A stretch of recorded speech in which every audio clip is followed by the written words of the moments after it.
Hello दोस्तों, कैसे हैं आप सब। स्वागत है आपका सीबीसीटी एंड एमपी एग्ज़ाम में। जिस भी स्टूडेंट्स को हमारे द्वारा बनाई हुई पीडीएफ खरीदनी है वो हमारे द्वारा दिए गए डिस्क्रिप्शन में नंबर पर कांटेक्ट करके सीबीसीटी के लिए बहुत ही महत्वपूर्ण क्वेश्चंस हैं उसमें वो खरीद सकता है। ठीक है, तो चलिए आज की जो हमारी क्लास है वो हम स्टार्ट करते हैं। तो आज की जो हमारा पहला क्वेश्चन है वो पढ़ते हैं। हम अपना पहला क्वेश्चन देखेंगे। हमारा पहला क्वेश्चन क्या है। पहला जो हमारा क्वेश्चन दिया गया है वो दिया गया है हमारे लिए कि निम्नलिखित में से कौन सा मूलभूत संक्रियाओं, नियंत्रण और इनपुट आउटपुट कार्य करके कंप्यूटर प्रोग्राम के निर्देशों को निष्पादित करता है।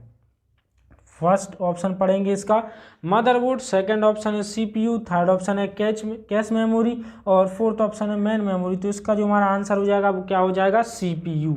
तो इसका जो सेकंड ऑप्शन है सीपीयू। जो हमारा कंप्यूटर होता है वो जितनी भी संक्रियाएं होती हैं, गणनाएं होती हैं, नियंत्रण होता है, इनपुट आउटपुट का कार्य होता है, वो सभी कंप्यूटर प्रोग्राम के निर्देशों का जो पालन करता है वो सीपीयू के द्वारा किया जाता है। चलिए चलते हैं अगले नेक्स्ट सेकंड क्वेश्चन की ओर। सेकंड जो हमारा क्वेश्चन है वो क्या है, प्रोसेसिंग के लिए एक कंप्यूटर ब्लैंक के माध्यम से डेटा और निर्देश प्राप्त करता है। जो प्रोसेसिंग होती है हमारी कंप्यूटर स्क्रीन पर वो डेटा और निर्देश कहाँ प्राप्त करता है, तो वीडीयू पर, input devices, plotter, output devices. तो इसका जो हमारा आंसर हो जाएगा वो हो जाएगा क्या, इनपुट डिवाइस। सेकंड ऑप्शन दिया है वो बिल्कुल सही है कि जो हमारी प्रोसेसिंग के लिए एक कंप्यूटर इनपुट डिवाइस के माध्यम से डेटा और निर्देशों को क्या करता है, प्राप्त करता है। तो चलिए चलते हैं अगले नेक्स्ट क्वेश्चन की ओर। अगला जो हमारा थर्ड क्वेश्चन दिया गया है वो है हमारा निम्नलिखित में से कौन फ्लिप फ्लॉप का प्रयोग करता है और उसे समय समय पर रिफ्रेश की आवश्यकता नहीं होती है। ऑप्शन पढ़ेंगे डीवीडी, एस रैम मतलब static random access memory, D RAM मतलब डायनेमिक रैंडम एक्सेस मेमोरी और रोम रीड ओनली मेमोरी। तो इसका जो हमारा आंसर है वो क्या है, एस रैम मतलब स्टैटिक रैंडम एक्सेस मेमोरी। जो फ्लिप फ्लॉप का प्रयोग करता है और उसे समय समय पर रिफ्रेश करने की आवश्यकता नहीं होती है वो है हमारी एस रैम। और जो हमारा डीवीडी का फुल फॉर्म होता है वो होता है डिजिटल वर्सेटाइल डिस्क। चलते हैं अगले नेक्स्ट फोर्थ क्वेश्चन की ओर। फोर्थ नंबर का जो हमारा क्वेश्चन है वो है एक मध्यम पावर का कंप्यूटर जो माइक्रो कंप्यूटर से बड़ा है लेकिन एक मेन फ्रेम से छोटा होता है, वह क्या कहलाता है। ऑप्शन पढ़ेंगे super computer, mini computer, hybrid computer और माइक्रो कंप्यूटर।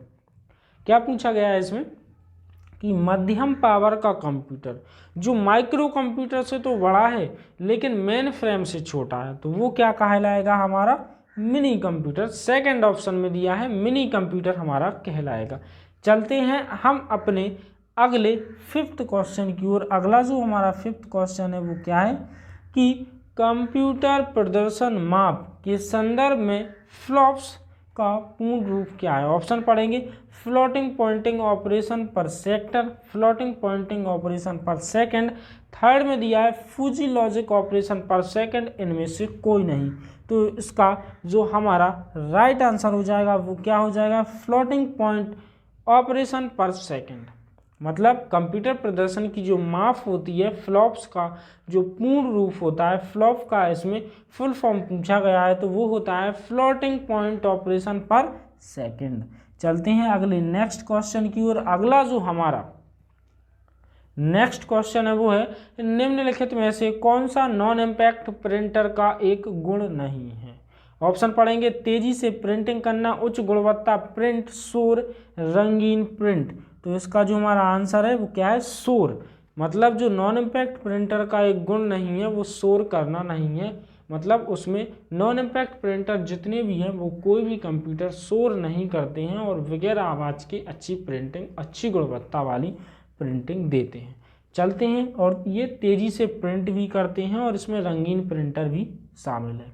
चलते हैं अगले सातवें क्वेश्चन की ओर। सातवें क्वेश्चन में कथन दिया गया है वो सही और गलत बताना है। तो अपन ऑप्शन पढ़ लेते हैं। पहले क्या दिए गए हैं, टच पैड माउस का एक विकल्प है। सेकंड दिया गया है जॉयस्टिक भी एक पॉइंटिंग डिवाइस है। थर्ड दिया गया है CRT मॉनिटर भारी और बड़े होते हैं तथा मोनोक्रोम या रंगीन हो सकते हैं।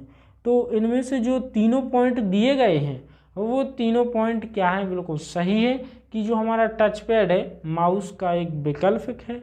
जरूरी नहीं है कि माउस है जो हमारा टच पैड है वो माउस का एक विकल्प है। और सेकंड में दिया गया है कि जॉयस्टिक भी एक पॉइंटिंग डिवाइस है, तो ये सही है।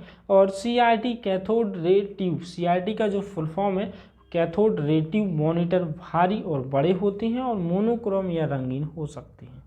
चलते हैं अगले 8वें क्वेश्चन की ओर। यहाँ पर क्या करना है, इसको मिलान करना है। तो हम अपने ऑप्शन पढ़ लेते हैं और देखते जाएंगे किसका किससे मिलान होना है और डायरेक्ट इसका मिलान करेंगे। तो पढ़ते हैं सेट 1 सेट 2 में क्या दिया गया है। फर्स्ट दिया गया है स्टैटिक रैम, मतलब static random access memory. Second दिया गया है डायनेमिक रैम, मतलब dynamic random access memory. Third दिया गया है कैश। फोर्थ दिया गया है CPU।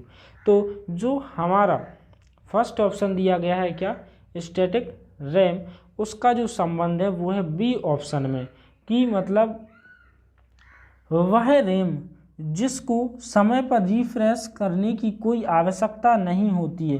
जो हमारे फर्स्ट का संबंध है बी ऑप्शन से, और जो हमारे सेकंड डायनेमिक रैम का संबंध है किससे, वह रैम जिसको समय समय पर रिफ्रेश करने की आवश्यकता होती है, वो ये है।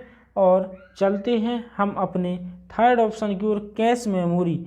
इसका ऑप्शन ए सही है, क्योंकि जो हमारी कैश का जो हमारा संबंध है वो क्या है, CPU और रैम के बीच एक इंटरफेस है। और फोर्थ दिया है हमारा CPU, वह कंप्यूटर का मस्तिष्क है। तो इस हिसाब से इसमें ऑप्शन देख लेते हैं। ऑप्शन सी में दिया गया है फर्स्ट का संबंध बी से, सेकंड का संबंध डी से, थर्ड का संबंध ए से और फोर्थ का संबंध सी से। चलिए चलते हैं अगले नेक्स्ट क्वेश्चन की ओर। अगला जो हम अपना नेक्स्ट क्वेश्चन देखेंगे 9 नंबर का क्वेश्चन, वो हम अपना देख लेते हैं, देखेंगे।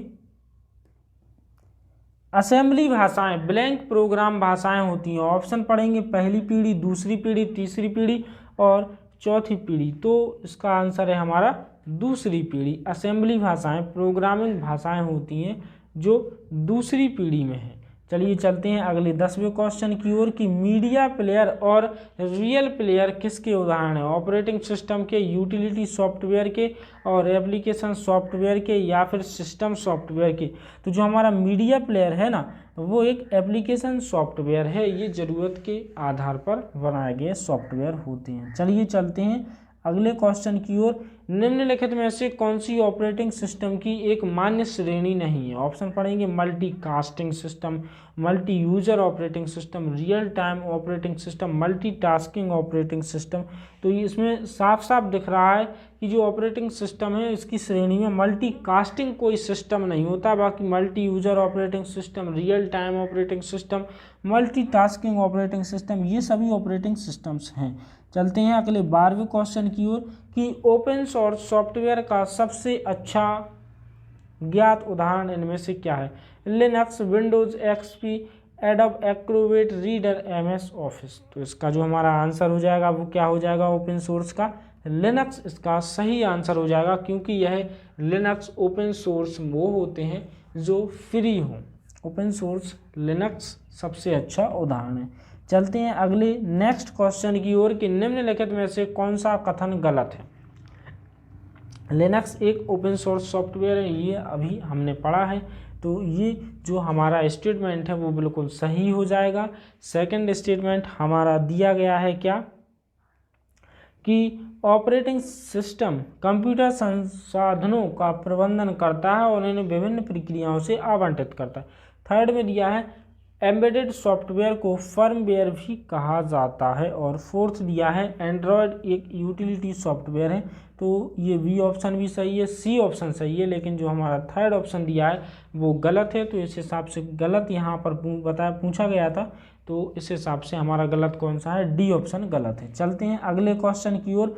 8 गीगाबाइट किसके बराबर होता है, तो 8 गीगाबाइट में डायरेक्ट आप लोगों को बता देता हूं कि जो 2⁻36 बिट्स के बराबर होता है। देखेंगे अगले नेक्स्ट क्वेश्चन को, बटन के रूप में मिनिमाइज विंडो कहाँ दिखाई देता है, टास्क बार में, टाइटल बार में, डेस्कटॉप में, और फोर्थ में दिया है रिसाइकल बिन में। तो इसका जो हमारा आंसर हो जाएगा वो कहाँ दिखाई देता है, टास्क बार में, sorry minimize window title bar में दिखाई देता है। चलिए चलते हैं अगले नेक्स्ट क्वेश्चन की ओर। नेक्स्ट जो हमारा क्वेश्चन है वो कहाँ है, देखेंगे। अगला क्वेश्चन है, कंप्यूटर से डाटा को सीडी में कॉपी करने के लिए क्या कहा जाता है, डाउनलोडिंग, बर्न, रीप या फिर अपलोड। तो इसका जो हमारा आंसर है वो क्या होगा, बर्न करना। कंप्यूटर से जब भी हम डाटा सीडी में कॉपी करते हैं तो उसको बर्न करना बोला जाता है, कंप्यूटर से सीडी में डाटा करना। चलेंगे अगले 17वें क्वेश्चन की ओर कि निम्नलिखित विकल्पों में से प्रायः किसकी नए सॉफ्टवेयर को इंस्टॉल करने के रूप में आवश्यकता होती है। ऑप्शन पढ़ेंगे, sleep, hibernate, restart, log of. तो इसका जो हमारा आंसर है वो क्या है, रीस्टार्ट। अगला जो हमारा क्वेश्चन है पढ़ेंगे, डिस्प्ले रेजोल्यूशन 512x256 के साथ डिस्प्ले डिवाइस पर पिक्सल की संख्या कितनी होगी। तो इस पर पिक्सल की जो संख्या होगी वो होगी 131072। चल निर्दिष्ट कीजिए निम्नलिखित कथन सही है या फिर गलत है।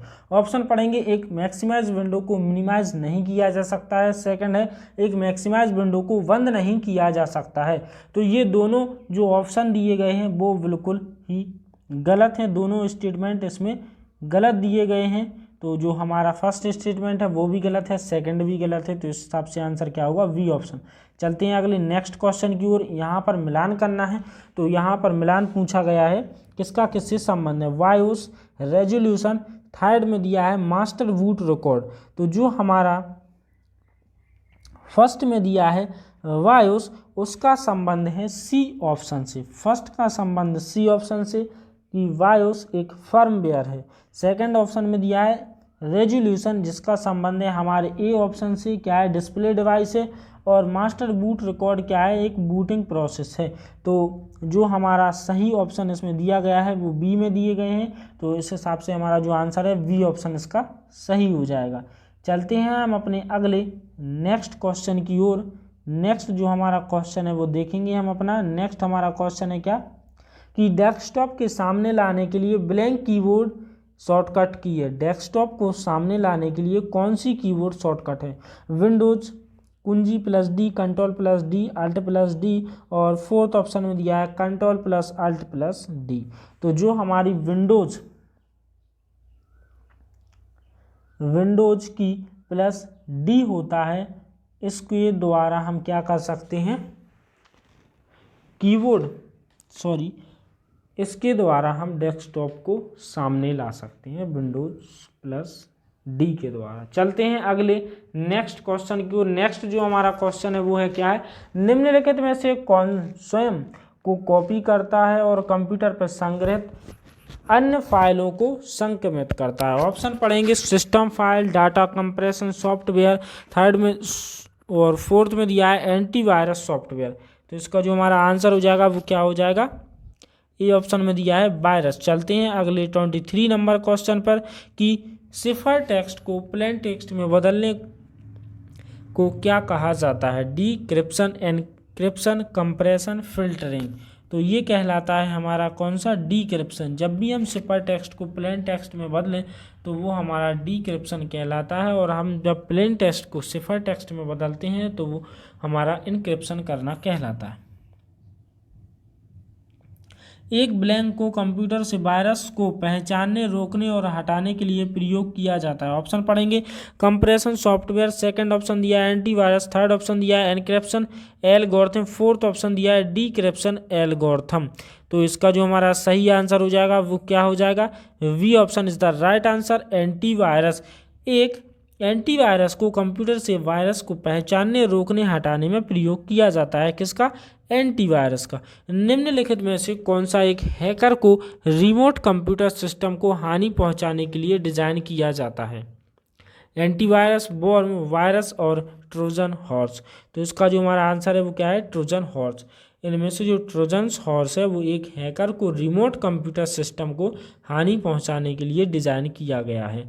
अगला जो हमारा क्वेश्चन है वो है निर्दिष्ट आमतौर पर केस सेंसिटिव होते हैं। ऑप्शन पढ़ेंगे। पासवर्ड आमतौर पर केस सेंसिटिव होते हैं। एक पासवर्ड में रिक्त स्थान कभी होता है। तो ये ऑप्शन दिए गए हैं, इनमें से ये बताना है कि कौन सही है कौन गलत है। तो जो हमारा ए ऑप्शन में दिया गया है ना कि पासवर्ड आमतौर पर केस सेंसिटिव होते हैं, ये सही है और सेकंड ऑप्शन वाला गलत है। तो जो हमारा ऑप्शन सही हो जाएगा वो क्या हो जाएगा कि पहला सही सेकंड गलत।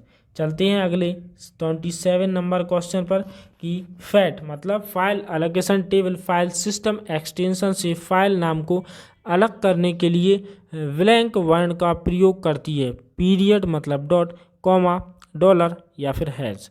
तो ये करती है हमारी क्या, पीरियड डॉट लगा के।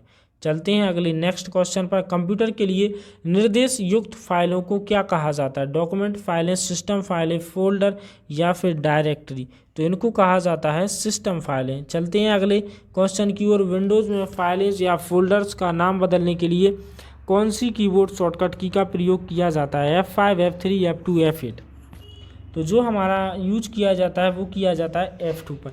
देखिए दोस्तों, जो हम क्वेश्चन लेकर आते हैं वो आप लोगों के लिए ऐसे क्वेश्चन लेकर आते हैं जो CPCT MP एग्ज़ाम, जो हमारे CPCT का एग्ज़ाम है वो एग्ज़ाम में आने वाले ही क्वेश्चन हम आप लोगों के लिए लेकर आते हैं जिनकी आने की 100% संभावना होती है। तो चलिए चलते हैं अगले क्वेश्चन की ओर। अगला जो हमारा क्वेश्चन है वो क्या है, विनजिप किसका एक लोकप्रिय यूटिलिटी सॉफ्टवेयर है। ऑप्शन पढ़ेंगे। फाइल कंप्रेशन, सेकंड ऑप्शन दिया है फाइल एन्क्रिप्शन और थर्ड ऑप्शन दिया है फाइल डिक्रिप्शन, फोर्थ ऑप्शन दिया है फाइल रीनेम। तो इसका जो हमारा आंसर हो जाएगा वो क्या हो जाएगा, फाइल कंप्रेशन। चलते हैं अगले 31 नंबर के क्वेश्चन पर। निम्नलिखित में से कौन सी डॉस कमांड फाइलों के भंडारण के लिए नई डिस्क बनाती है। एक्सकॉपी, CHK, DSK, डिलीटरी, फॉर्मेट। तो इसका आंसर हो जाएगा क्या, फॉर्मेट। जो डॉस कमांड फाइलों के भंडारण के लिए एक नई डिस्क बनाती है वो होती है हमारी। चलते हैं अगले नेक्स्ट क्वेश्चन पर। नेक्स्ट जो हमारा क्वेश्चन है वो क्या है, निर्दिष्ट कीजिए निम्नलिखित कथन सही है फिर गलत है। वे फाइलें जिनमें कंप्यूटर के लिए निर्देश होते हैं उन्हें डॉक्यूमेंट फाइलें कहा जाता है। सेकंड दिया है एक फोल्डर में फाइलों के साथ साथ एक या अधिक सब फोल्डर होते हैं। ऑप्शन पढ़ेंगे कौन सा सही है कौन सा गलत है। तो जो हमारा पहला ऑप्शन दिया है वो क्या है, गलत दिया गया है। सेकंड ऑप्शन सही है कि वे फाइलें कंप्यूटर के लिए निर्देश होते हैं उन्हें डॉक्यूमेंट फाइलें कहा जाता है, ये गलत है। और सेकंड दिया है एक फोल्डर में फाइलों के साथ साथ एक या एक से अधिक सब फोल्डर हो सकते हैं, ये बिल्कुल राइट आंसर। इसका जो हमारा आंसर हो जाएगा पहला गलत दूसरा सही। अगला क्वेश्चन देखेंगे, MS वर्ड के विषयों में निम्नलिखित कथनों में कौन सही है। ऑप्शन पढ़ेंगे। MS वर्ड डॉक्यूमेंट को HTML फाइल के रूप में सेव नहीं किया जा सकता है। सेकंड ऑप्शन दिया है MS वर्ड एक फ्रीवेयर है। थर्ड ऑप्शन दिया है MS वर्ड एक ओपन सोर्स सॉफ्टवेयर है। फोर्थ दिया है MS वर्ड एक वर्ड प्रोसेसर है। तो डी ऑप्शन में दिया है MS वर्ड एक वर्ड प्रोसेसर है। चलते हैं अगले नेक्स्ट क्वेश्चन की ओर। MS वर्ड में फॉन्ट फ्री फ्रेंड्स विंडो खोलने के लिए ब्लैंक कीबोर्ड शॉर्टकट की। ऑप्शन पढ़ेंगे Ctrl+F, Ctrl+D, Ctrl+P, Ctrl+A। तो इसका जो हमारा सही आंसर हो जाएगा वो हो जाएगा क्या, Ctrl+F। चलते हैं अगले नेक्स्ट क्वेश्चन की ओर। MS वर्ड में अधिकतम फॉन्ट आकार क्या है जिसे फॉन्ट आकार वाले मेन्यू से चुना जा सकता है। 96, 72, 44, 36। तो ये होते हैं हमारे 72। अगला जो हमारा क्वेश्चन है वो है, किसी डॉक्यूमेंट में एक पैरा के नीचे कर्सर को स्थानांतरित करने के लिए MS वर्ड में ब्लैंक कीबोर्ड शॉर्टकट की Alt+Up arrow, Ctrl+Down arrow, Ctrl+Up arrow और Alt+Down एरो। तो इसका जो हमारा आंसर हो जाएगा वो हो जाएगा क्या, Ctrl+Down एरो। अगला जो हमारा क्वेश्चन है वो क्या है, 12 रो और 8 कॉलम वाले वर्ड टेबल में अधिकतम कक्षों की संख्या क्या है, 8, 12, 96 या फिर 20। तो इसका जो हमारा आंसर हो जाएगा वो हो जाएगा क्या, 96। अगला क्वेश्चन पढ़ते हैं। हमारा जो अगला क्वेश्चन है वो क्या है, निम्नलिखित का मिलान कीजिए। जिगजैग लाल रेखांकन को दिखाता है, जिगजैग हरा रेखांकन किसको दिखाता है, स्पेल चेक कौन सा है। तो इसके जो मिलान करने के लिए दिए गए हैं, इसमें हम मिलान करते हैं कि किसका किससे संबंध है। फर्स्ट दिया गया हमारा जिगजैग लाल रेखांकन किसको दर्शाता है, तो ये दर्शाता है हमारा संभवत वर्तनी एरर को। सेकंड दिया है जिगजैग हरा रेखांकन किसको दर्शाता है, तो ये दर्शाता है व्याकरण की एरर को। स्पेल चेक क्या होता है, वर्तनी या व्याकरण की गलतियों को कहा जाता है। तो इसका जो हमारा आंसर क्या है, डी ऑप्शन इसका सही आंसर हो जाएगा। चलते हैं अगले क्वेश्चन की ओर। अगला जो हमारा क्वेश्चन है वो है निम्नलिखित में से कौन सा कथन MS एक्सेल के विषय में गलत है। MS एक्सेल एक इलेक्ट्रॉनिक स्प्रेडशीट है, ये बिल्कुल सही दिया गया है। और सेकंड ऑप्शन दिया है MS एक्सेल फाइलों को वर्कबुक कहते हैं, ये भी सही है। एक वर्कशीट में एक या एक से अधिक वर्कबुक होती हैं, तो ये जो हमारा ऑप्शन है वो बिल्कुल गलत है। और एक वर्कशीट में एक या एक से अधिक वर्कशीट होती हैं, तो ये सही है। चलते हैं अगले नेक्स्ट क्वेश्चन की ओर। MS एक्सेल में कॉलम ब्लैंक रेखाएं होती हैं और इन्हें किसके द्वारा चिन्हित किया जाता है, तो ये जो MS एक्सेल में जो कॉलम होती हैं वो ऊर्ध्वाधर रेखाएं होती हैं और इन्हें अक्षरों से चिन्हित किया गया होता है। तो इसी के साथ साथ दोस्तों जो आज की क्लास होती है वो होती है हमारी समाप्त। मिलते हैं कल हम शाम 7 बजे। जय हिंद, जय भारत दोस्तों।